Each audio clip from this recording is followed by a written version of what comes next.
Troldehaven i Neder Vindinge har stadig tydelige spor efter sin fortid som børnehave. Men snart flytter nogle nye beboere ind. Blå og grøn stue er nemlig ved at blive forvandlet til midlertidige boliger til flygtninge.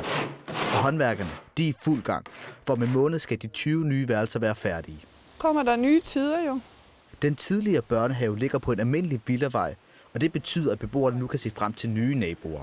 På en eller anden måde, så glæder jeg mig, at der kommer nogen der, for det er der så kedeligt, det står tomt. Det kan jeg heller ikke lide. I september blev danskerne for alvor konfronteret med flygtningestrømmen.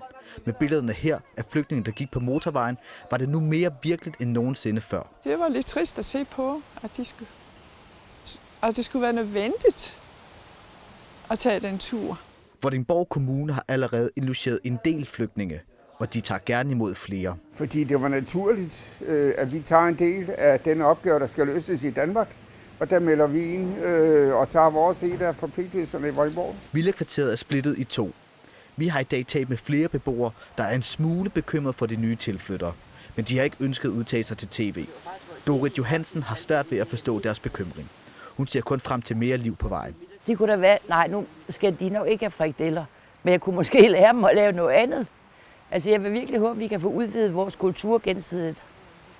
Det kunne jeg tænke mig, at vi kunne. De første flytter ind i november. I første omgang er det primært enlige syriske mænd, der venter på, at deres familier kommer til Danmark. Da det er midlertidige boliger, regner kommunen med, at de kun bor der mellem 1 til 10 måneder. Og så skal de finde deres eget. Vi forventer, hvis vi modtager dem ordentligt, at de også, så, når de falder til ro, får lyst til at blive en del af Vordingborg Kommune. Daphne Munk ser heller ingen grund til bekymring. Hun står klar med kaffen, når de rykker ind. Jeg vil da ikke holde mig tilbage. Jeg vil da gerne snakke med dem og tale dansk med dem, hvis der er børn også. Ikke?